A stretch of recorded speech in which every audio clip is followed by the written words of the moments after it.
Sa ngalan ng Ama, ng Anak at ng Espiritu Santo, Amen. sumainyo ang Panginoon. At sumaiyo rin.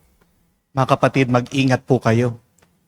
Dahil ang kawalan ng utang na loob ay madalas nagiging ugat ng ating pagkakasala. Your ungratefulness may cause you to sin. Dahil maririnig natin sa unang pagbasa mamaya kung paano nakalimutan ng bayan ng Diyos na magpasalamat sa Kanya. Sila'y nagreklamo kahit na sila'y pinapakain naman niya. At dahil dito, nagpadala daw ng mga ahas para tuklawin ang mga taong walang utang na loob. Mga kapatid, umpisa natin ang banal na misang ito sa pagbibigay ng kapurihan at pasasalamat sa Diyos. Dahil kahit na gaano kahirap ang buhay, kahit na ikaw ay puno ng lungkot sa iyong puso, kahit na dumadaan ka sa mabigat na sitwasyon, meron pa ring grasya at pagpapala na binibigay ang Diyos sa iyo. Magtiwala ka palagi sa mabuting plano ng Diyos para sa iyo. At para tayo ay makitang karapat dapat makatanggap sa mga banal na misteryo, tayo magpakumbaba, muli tayong humingi ng tawad sa Kanya sa mga pagkakataon na tayo'y hindi nagpasalamat sa Kanyang pagmamahal, sa Kanyang kabutihan. Inaamin ko Sa makapangyarihang Diyos at sa inyo mga kapatid, na lubha akong nagkasala sa isip, sa salita, sa gawa, at sa aking pagkukulang. Kaya isinasamo ko sa mahal na Birheng Maria, sa lahat ng mga anghel at mga banal, at sa inyo mga kapatid, ako'y ipanalangin sa Panginoong ating Diyos. kawan tayo na makapangyarihang Diyos, patawarin tayo sa ating mga kasalanan, patnubayan tayo sa buhay na walang hanggan. Amen. Panginoon, kaawaan mo kami. Panginoon, kaawaan mo kami. Kristo, kaawaan mo kami. Kristo, kaawaan mo kami. Panginoon, kaawaan mo kami. Panginoon, kaawaan mo kami. Manalangin tayo. Ama naming makapangyarihan, gawin mong aming mapangatawanan, sundin ang loob mo, upang ang pagdami namin at pagiging kalugod-lugod sa iyo ay iyong sambayanan ay umunlad araw-araw. Sa pamagitan ni Jesucristo kasama ng Espiritu Santo, magpa sa walang hanggan. Amen.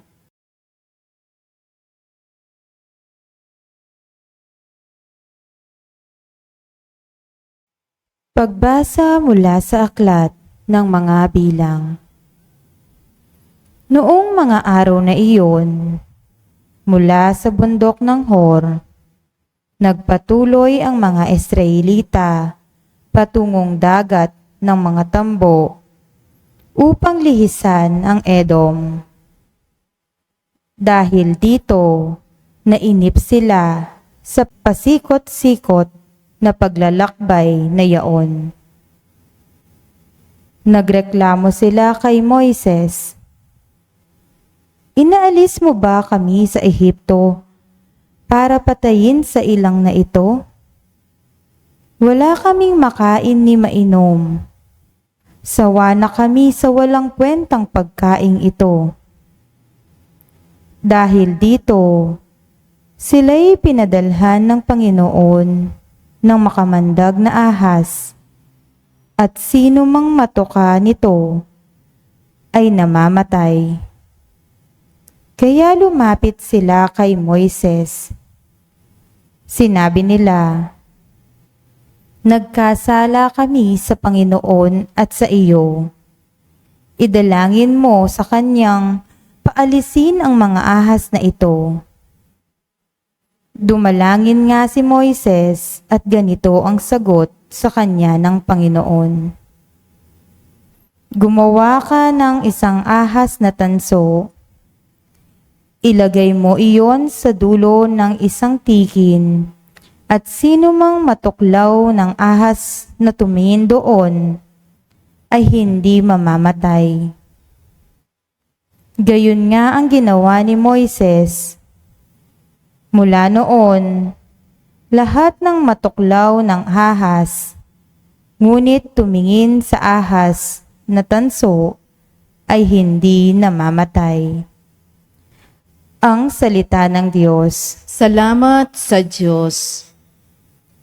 Dinggin mo ang aking dasal, pagsamo ko'y paunlakan. Dinggin mo ang aking dasal, pagsamo ko'y paunlakan. Dinggin mo, O Poon, ang aking dalangin. Lingapin mo ako sa aking pagdaing. O huwag ka sanang magkubli sa akin, lalo sa panahong may dusa't hilahil. Pag ako'y tumawag, ako'y iyong dinggin. Sa sandaling iyo'y agad mong sagutin. Dinggin mo ang aking dasal, pagsamo ko'y paunlakan. Ang lahat ng bansa sa Poon ay takot, maging mga hari sa buong sinukob. Kung iyong itayong pamuli ang Siyon, ikaw ay mahahayag doon, Panginoon. Daing ng mahirap ay iyong diringgin, di mo tatanggihan ang kanilang daing. Dinggin mo ang aking dasal, pagsamo ko'y paunlakan. Ito'y matititik upang matunghayan ng sunod na lahing di pa dumaratal. Ikaw nga, O Poon, ay papupurihan. Mula sa itaas, luklukan mong banal. Ang lahat ng lupa'y iyong minamasdan. Iyong dinirinig ang pagtatanghuyan ng mga bilanggo. Ang hatol ay bitay, upang palayain sa hirap na taglay. Dinggin mo ang aking dasal, pagsamo ko'y paunlakan.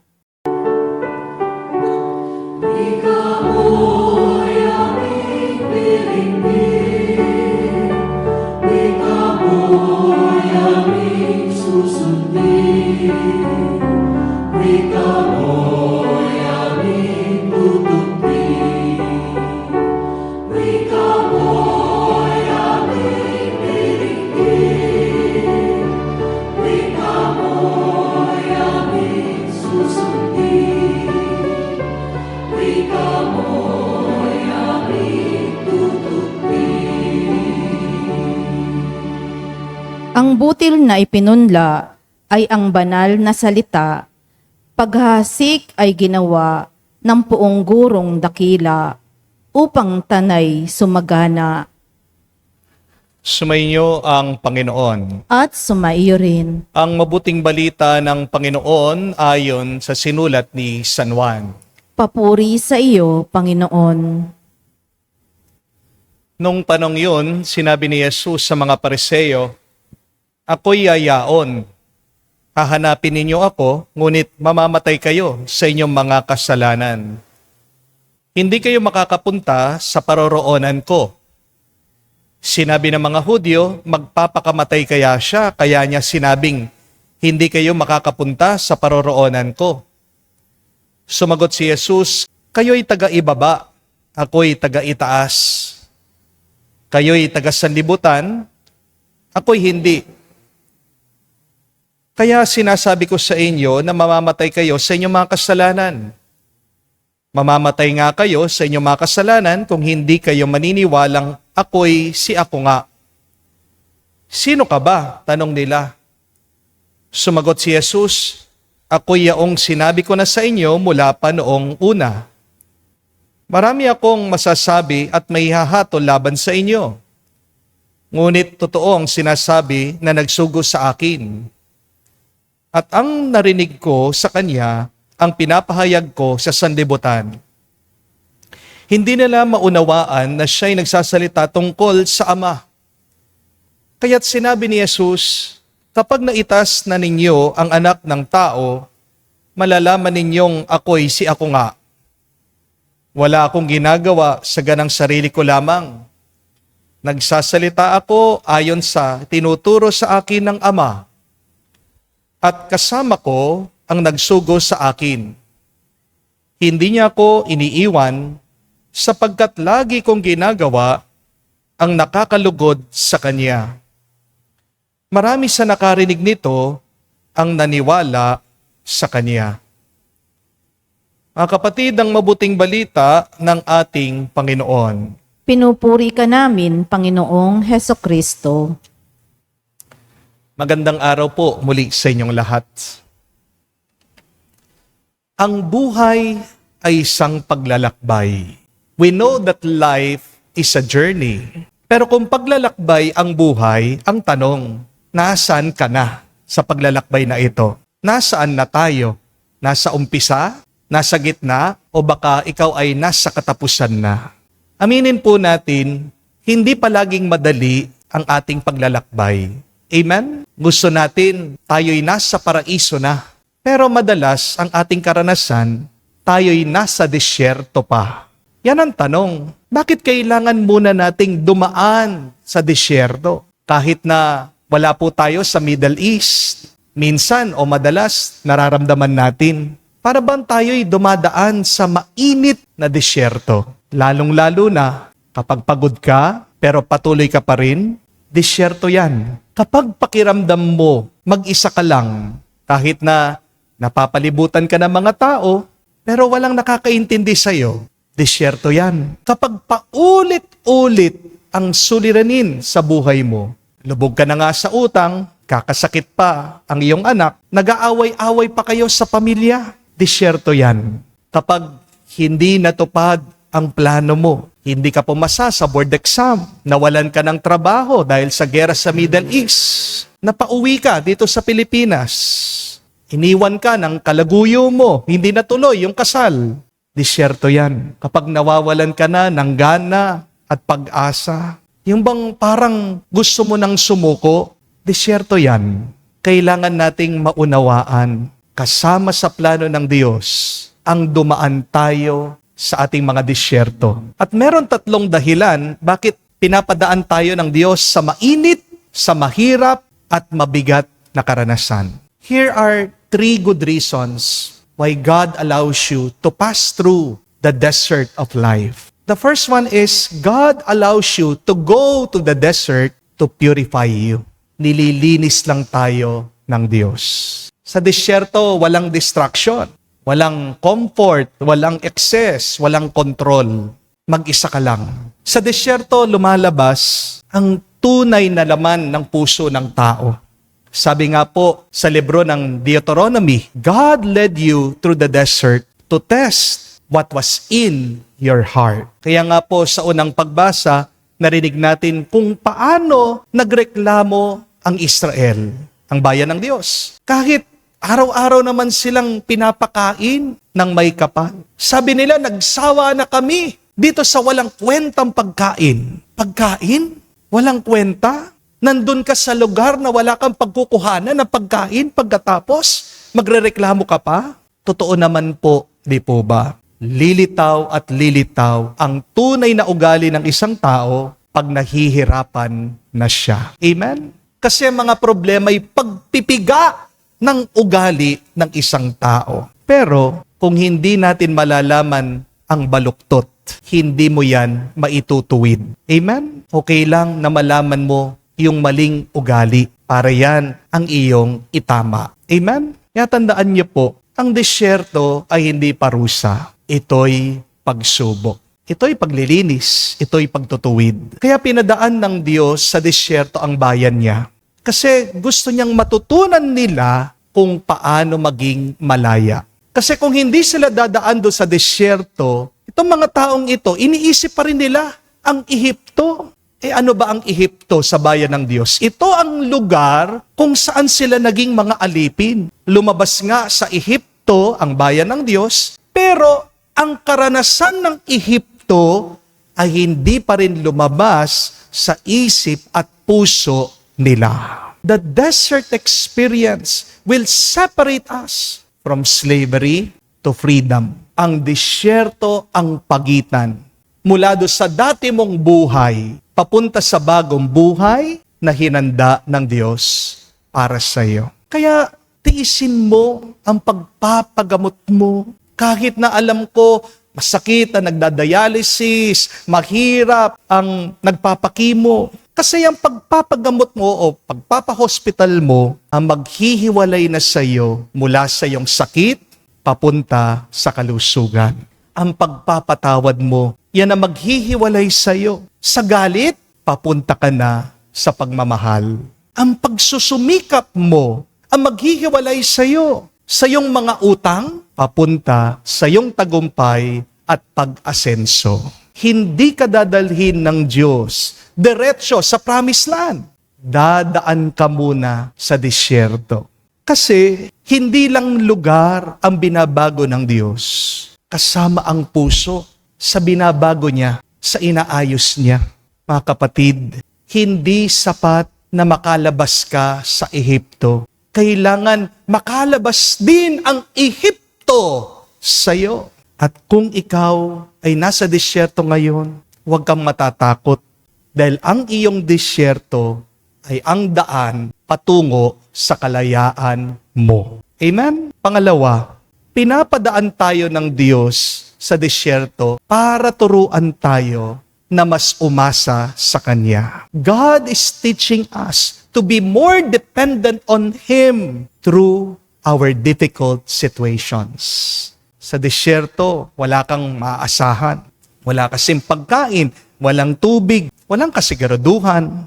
Pero pinapaalala ng Diyos, sa gitna ng kawalan, meron pa rin. Sinong nandoon kahit na wala kang nakikita? Ang Diyos, buhay pa rin. Amen? Dahil sabi ng ating Panginoong Jesucristo mismo, man does not live by bread alone, but by every word that comes out from the mouth of God. Kaya tandaan mo, kapag wala ka ng hawak, dun ka na makakahawak sa Diyos. Tanong ko po sa inyo ito, anong gagawin niyo kapag minsan nakita mong yung cellphone, 10% na lang ang battery niya? Anong gagawin mo? Kapag napansin mo yung iyong battery life, naka-red na, 20%, malapit nang mamatay. Diba? Hahanapin mo yung charger mo. Isasaksak mo dyan sa iyong cellphone. Ikukonekta mo sa kuryente. Napansin niyo po, mga kapatid, buti pa po ang charger, no? Buti pa po ang cellphone, no? China-charge mo. Kinakargahan mo ng enerhiya. Pero bakit pagdating sa iyong kaluluwa, aminin niyo, ang dami sa atin, pagod na ang kanilang puso. Aminin niyo, sabihin niyo sa Diyos, ang inyong mga kaluluwa, tigang na. Pero bakit hanggang ngayon, ayaw mo pa rin kumonekta sa Diyos? Minsan, ubos na ubos ka na, pero ayaw mo pa rin magbalik loob sa Diyos. Mga kapatid, huwag kang matatakot sa Diyos. Hindi ka niya agad huhusgahan. Dahil ang Diyos mapagpatawad, ang Diyos mapagmahal. Amen? May nag-message po sa akin, mga kababayan po natin nandoon sa Middle East, lalong-lalo na yung mga Pilipino po na OFW sa Dubai. At habang nangyayari po itong gera, sila'y natatakot. May nagtanong sa akin, Father, bakit kaya nangyayari ito? Sumagot po ako, bukod po sa dahilan na politika, ang sabi ko po, baka naman ginigising lang tayo ng Diyos. Kasi nakalimutan na nating manalangin, nakalimutan na natin siya. Sabi ko po, tignan nyo na, ngayon nagpuputukan na, may bomba, dasal na dasal kayo, palagi kayong nagdadasal ng rosaryo. In-invite po kasi nila ako na mag-talk kahit Zoom lang. Parang naalala ko nung pandemya, di ba dahil tayo'y takot na takot, nangangamba, hindi tayo makalabas, kahit sa online lang, doon tayo nananalangin. Sumama po ako doon sa kanilang rosaryo.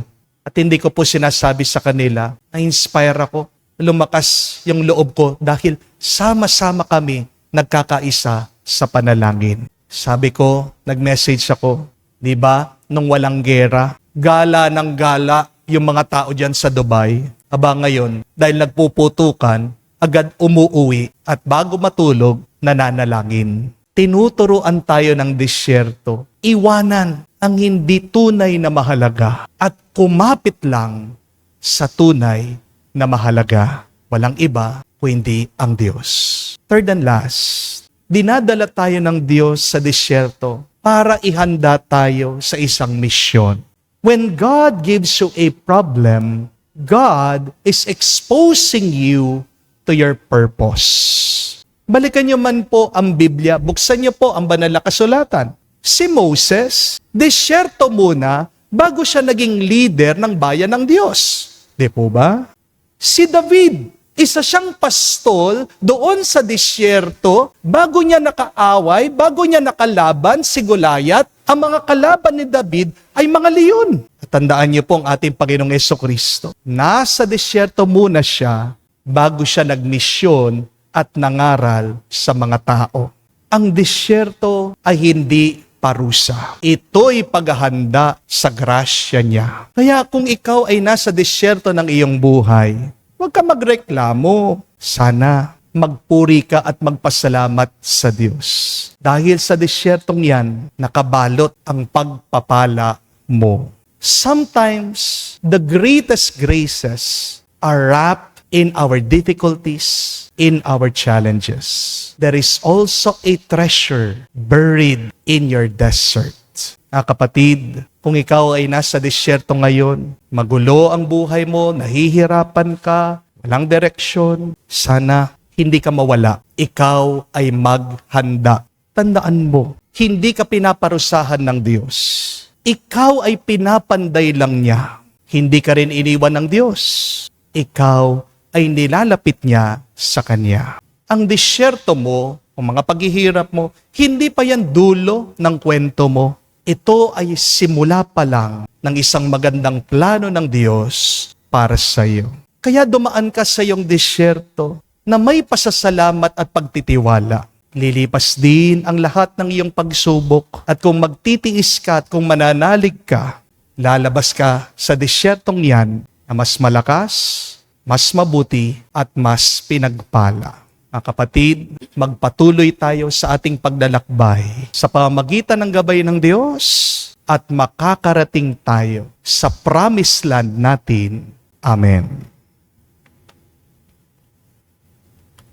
Tumayo po tayo. Buong pananampalataya tayong manalangin sa Ama dahil sa pamamagitan ng pagpapakasakit ng Kanyang anak ay naligtas tayo sa lahat ng kaparusahan. Ating sabihin, Panginoon, dinggin mo kami. Panginoon, dinggin mo kami. Ang bayan ng Diyos naway magtagumpay sa pagpalaganap ng mabuting balita ng kaligtasan sa mundo. Manalangin tayo sa Panginoon. Panginoon, dinggin mo kami. Ang mga taong tumatanggap kay Jesus bilang tagapagligtas naway higit na madagdagan. Manalangin tayo sa Panginoon. Panginoon, dinggin mo kami. Ang mga taimtim na nagsisikap na hanapin ang katotohanan naway matagpuan ni Jesus na siyang liwanag na tumatanglaw sa kadiliman ng buhay. Manalangin tayo sa Panginoon. Panginoon, dinggin mo kami. Sa katahimikan po ng ating puso, banggitin natin sa Diyos ang ating mga personal na pangangailangan. Ama naming nasa langit na pinagmumulan ng lahat ng biyaya, loobin mo ng dugong binuhos ng iyong anak ay magdulot ng higit ng paglago ng pananampalataya upang maging makabuluhan para sa sangkatauhan ang kanyang pagpapakasakit. Hinihiling namin ito sa pamagitan ni Kristo, aming Panginoon. Amen. Buhay pagmamahal,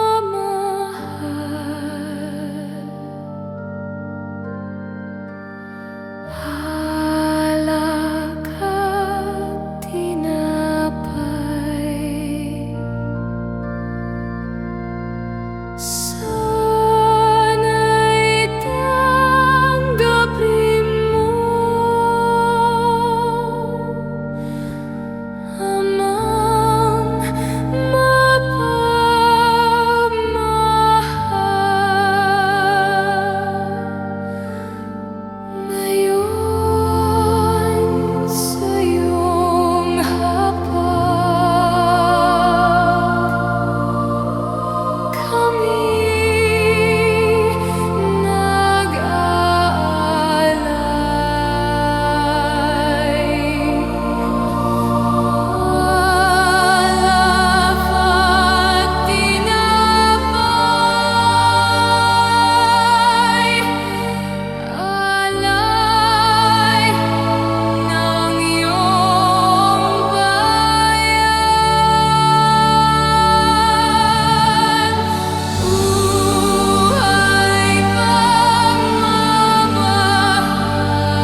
Manalangin kayo mga kapatid, para ang ating mga paghahain ay kalugdan ng Diyos, amang makapangyarihan.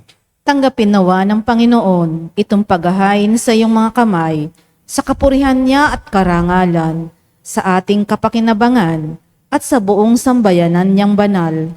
Ama naming lumikha, ang paghahain namin ng mga alay upang ipagdiwang ang iyong banal na tipan. Patawarin mo ang aming mga kasalanan at itaguyod mo ang lungati ng aming kalooban. Sa pamagitan ni Jesucristo kasama ng Espiritu Santo, magpa sa walang hanggan. Amen. Sumainyo ang Panginoon. At sumaiyo rin. Itaas sa Diyos sa inyong mga puso at diwa. Itinaas na namin sa Panginoon. Pasalamatan natin ang Panginoong ating Diyos. Marapat na siya ay pasalamatan. Ama namin makapangyarihan, tunay nga marapat ikaw ang aming pasalamatan. Sa pamagitan ni Jesucristo na aming Panginoon. Sa aming kusang pagtitiis ng hirap, tinutulungan mo aming maitumpak ang kinamihas ng pagsalungat sa pananagutang iyong iniatas, sa aming pagtulad sa anak mong mahal na nagpakasakit para sa tanan, sa pagsisikap namin iyong kinalulugdan, ang mga pagpapakabuti namin iyong kinararangal.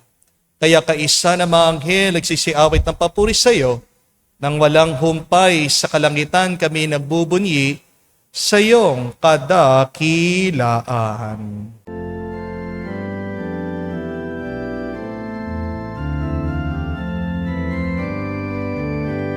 Santo, Santo, Santo, Panginoon Diyos ng mga hukbo, napupuno ang langit at lupa ng kadakilaan mo.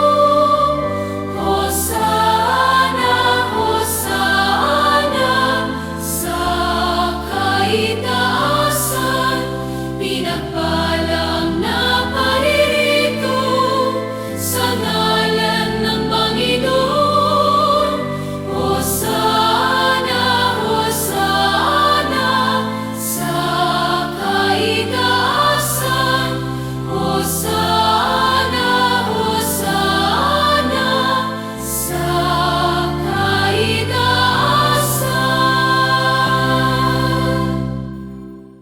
Ama naming banal, ikaw ang bukalan tanang kabanalan. Kaya't sa pamagitan ng iyong Espiritu, gawin mong banal ang mga kaloob na ito, upang para sa amin maging katawan at dugo ng aming Panginoong Heso Kristo.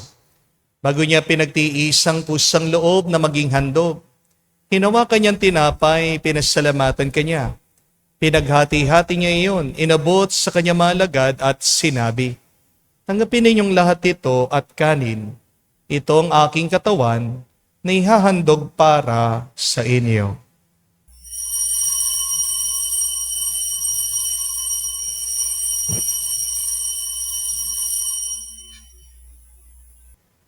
Gayon din naman na matapos ang hapunan, hinawakan niyang kalis. Muli kanyang pinasalamatan. Nabot niyang kalis sa kanya malagad at sinabi, "Tanggapin ninyong lahat ito at inumin. Ito ang kalis ng aking dugo, ng bago at walang hanggan tipan. Ang aking dugo na ibubuhos para sa inyo at para sa lahat, sa ipagpapatawad ng mga kasalanan. Gawin ninyo ito sa pag-alaala sa akin."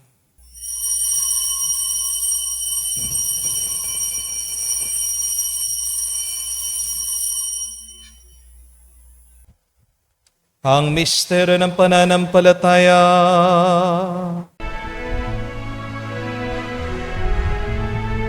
Sa krus mo at pagkabuhay, kami natubos mong tunay. Oong Jesus, naming mahal,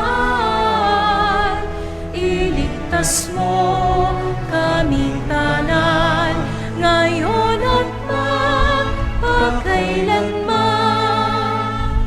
Ama, ginagawa namin ngayon ang pag-alaala sa pagkamatay, muling pagkabuhay ng iyong anak. Kaya tinialay namin sa iyo ang tinapay nagbibigay buhay at ang kalis na nagkakalob ng kaligtasan. Kami nagpapasalamat dahil kami iyong minarapat na tumayo sa harap mo para maglingkod sa iyo. Sinasamo namin kami magsalo-salo sa katawan at dugo ni Kristo ay mabuklod sa pagkakaisa sa pamagitan ng Espiritu Santo. Ama, lingapin mong iyong simbahan laganap sa buong daigdig. Puspusin mo kami sa pag-ibig. Kaisa ni Leon ang aming Santo Papa, si Florentino aming Arsobispo at ng Tanang Kaparian. Alalahanin mo rin ang aming mga kapatid na nahimlay may pag-asang sila'y muling mabubuhay. Gayon din naman lahat ng mga pumanaw. Kawan mo't sila't patuloyin sa iyong kaliwanagan. Kawan mo't pagindapatin kaming lahat, makasalo sa iyong buhay na walang wakas. Kaisa na mahal na Birhen Maria, Ina ng Diyos. Kaisa ni San Jose, ang kanyang malwalhating esposo. Kaisa ng mga apostol at lahat ng mga banal na namuhay dito sa daigdig na kalugod-lugod sa iyo. May pagdiwang nawa namin ang pagpupuri sa kararangal mo sa pamagitan ng iyong anak, aming Panginoong Heso Kristo.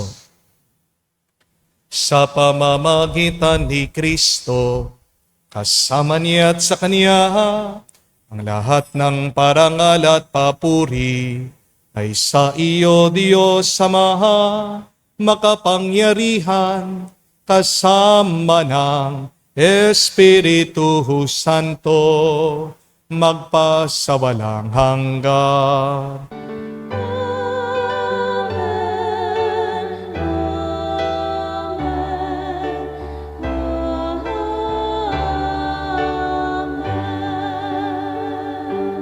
Sa nakagaling na utos sa turo ni Jesus sa Panginoon natin na Diyos, ipahayag natin ang lakas loob.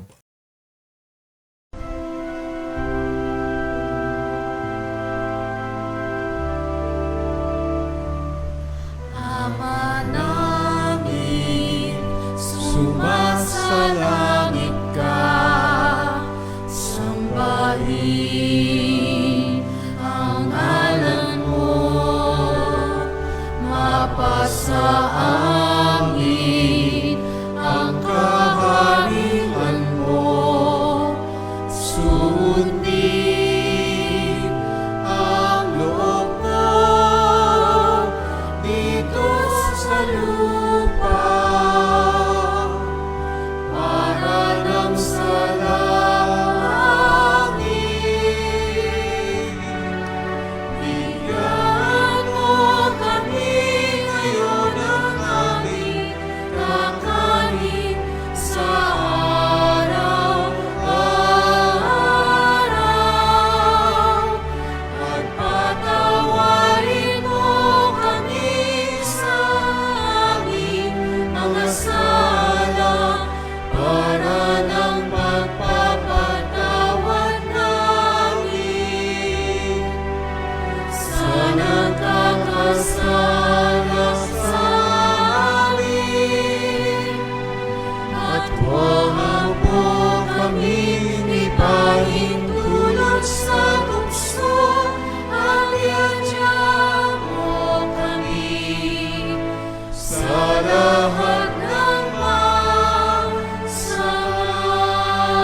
Hinihiling namin kami adya sa lahat ng masama, pagkalooban ng kapayapaan araw-araw, iligtas sa kasalanan, ilayo sa lahat ng kapamakan, samantalang aming pinanabikan, ang dakilang araw ng pagpapahayag ng tagapagligtas naming si Heso Kristo. Sapagkat iyo ang kaharian at ang kapangyarihan at ang kapurihan magpakailanman. Amen. Panginoong Heso Kristo, sinabi mo sa mga apostol, kapayapaan ang iniiwan ko sa inyo. Ang aking kapayapaan binibigay ko sa inyo. Tunghayan mong aming pananampalataya at huwag ang aming pagkakasala. Pagkalooban mo kami ng kapayapaan at pagkakaisa ayon sa iyong kalooban, kasama ng Espiritu Santo, magpa sa walang hanggan. Amen. Kapayapaan ng Panginoon ay laging sumainyo. At sumaiyo rin. Magbigayan po tayo ng kapayapaan sa bawat isa. Isuin niyo po, kapayapaan po sa inyong lahat.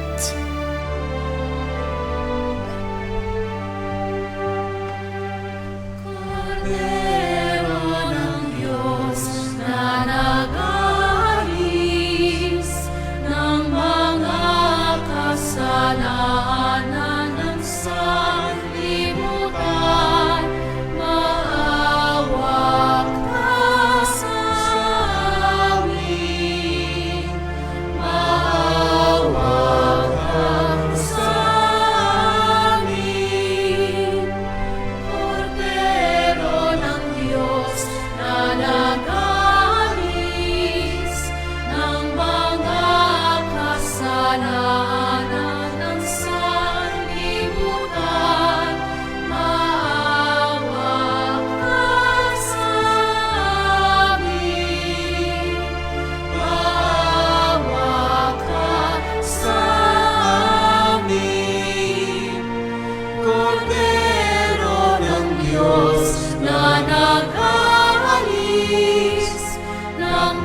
Mga kapatid, nariritong ating Panginoong Jesucristo, ang kordero ng Diyos. Siya nag-aalis sa mga kasalanan ng sanlibutan. Mapalad tayong lumalapit sa piging ng kordero. Panginoon, hindi ako karapat-dapat na magpatuloy sa iyo, ngunit sa isang salita mo lamang ay gagaling na ako.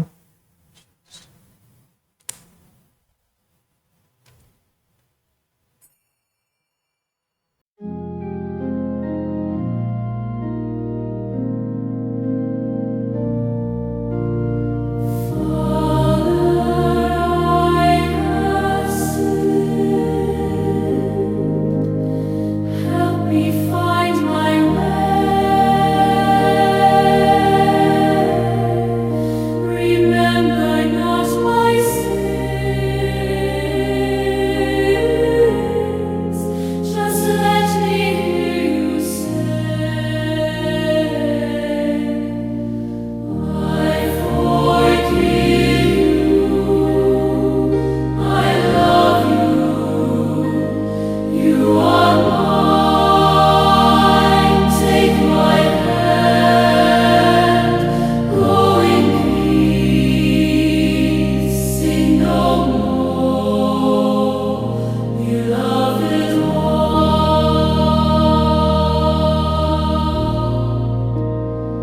Father, I have turned my back and walked away, defended on my strife,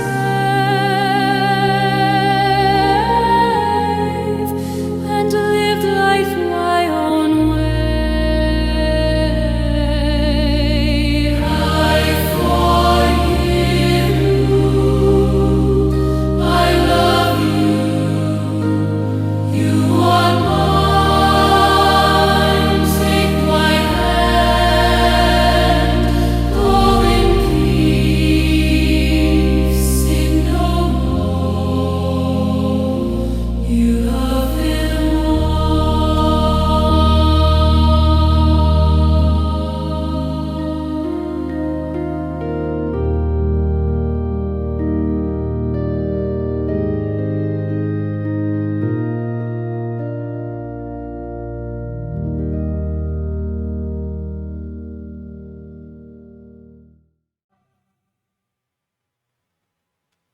Manalangin tayo.